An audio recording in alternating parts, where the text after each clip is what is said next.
everyone, my name is Kelly Cahoot and I'm here for Scrappiness.com. Today I'm sharing how I made a few Halloween goodie bags. I used this set from Cherry Lynn Designs and they're called Halloween dies. As you can see, there's several bats, a jack-o'-lantern, a cat, and these are held together with the little wire pieces, and you can either snip them apart or use them all together. I used them all together to make it super fast. I also used the Gina Marie Designs stitched fishtail banner dies. I cut all of my paper out, got all my little pieces ready to go, and I'm going to use this stencil. It's called Bat Stencil from Echo Park. I'm going to tape that down onto my work surface with some Post-it tape. I grabbed my Wilted Violet Distress ink, and I'm going to use a blending tool to blend that right inside those little bat areas, and I'm not going to be super careful. I want it to look kind of messy and grungy, and it's for Halloween, so I thought it would be cool just to kind of make a mess. As you can see there on my work surface, I had trouble with some of the other work surfaces with my distress inks, and so I finally figured out, or finally tried, a glass cutting board that you use to prepare food, and I love it. It cleans up so easily. You can scrape it with a razor blade if you get paint or glue on it, and you can see there I just used my little Lawn Fawn stamp chamois, and it just, everything wipes right off. Now I couldn't decide what to do with this black banner. I thought, well, maybe that I could use some lighter gray, and I looked at it for just a minute and decided that was not going to work. So I took some Versamark ink and I just spread that all over. And I'm going to heat emboss this with some black glitter finish embossing powder.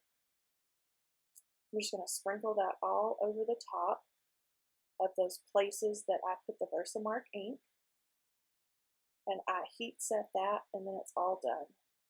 For the green one, instead of doing a tone on tone like I did with the other ones, I used some gray ink, and this color is called Pumice Stone. And it's a really cool little color. It kind of looks smoky when you put it on your projects. So I got all those finished up, and then I'm ready to work on the Halloween sentiment die cut there. I used an inexpensive little sponge dauber and that Versamark ink, and I'm just going to dab it on, and I'm not being careful. I'm just kind of smushing it on there. I'm going to use Ranger Liquid Platinum embossing powder and put that on there. I didn't use like an embossing powder tool or anything like that. Like I said, I want it to be messy.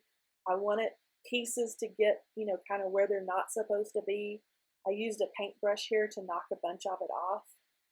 As you can see there, it looks drippy and messy and just kind of fades into that color.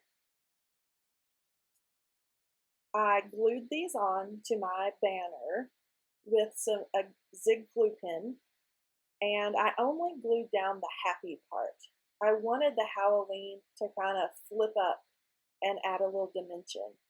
And I just used my thumbs to kind of flip it up, and then that way you get a little dimension without having to go through the trouble of using a bunch of foam tape.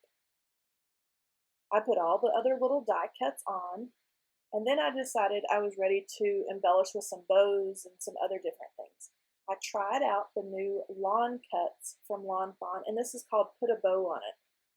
And that little bow, it wasn't double-sided paper, and I didn't like the way that the stark white looked when I curled up the bow.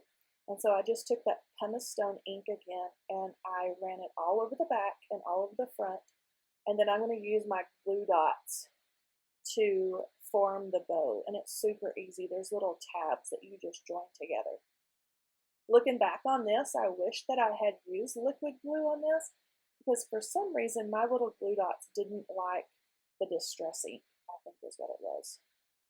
but I ended up getting it all together and all shaped. And you can see there it's added to just a paper bag. A lot of these I have had in my stash for years. You can find these online on Etsy and party stores. The paper bag, of course, you can just find at your local grocery store. You know, they're little lunch bags. You can use glassine bags that look like vellum so you can see through and see what's inside. So I took all kinds of little supplies out of my stash. I used purple and white twine. I held the little bags on with miniature clothespins and little office clips. And I wanted them all to be a little different. And again, I just used things that I had on hand. I used the Ranger Multi-Medium in the matte finish, and I'm adding some cat scrappiness sequins to give it that finishing touch. Just a little bit of sparkle. As you can see there, they're all done. And then I want to show you how easy these are to pre-make. And then when it's time for Halloween, it's time to load your little goodie bags. You just open it up, put your candy right inside, and then you fold it back down. And because we clipped it and we didn't glue it sealed, you just can flip those right back on and you're all done. Thanks for joining me with catscrappiness.com. See you next time. Bye-bye.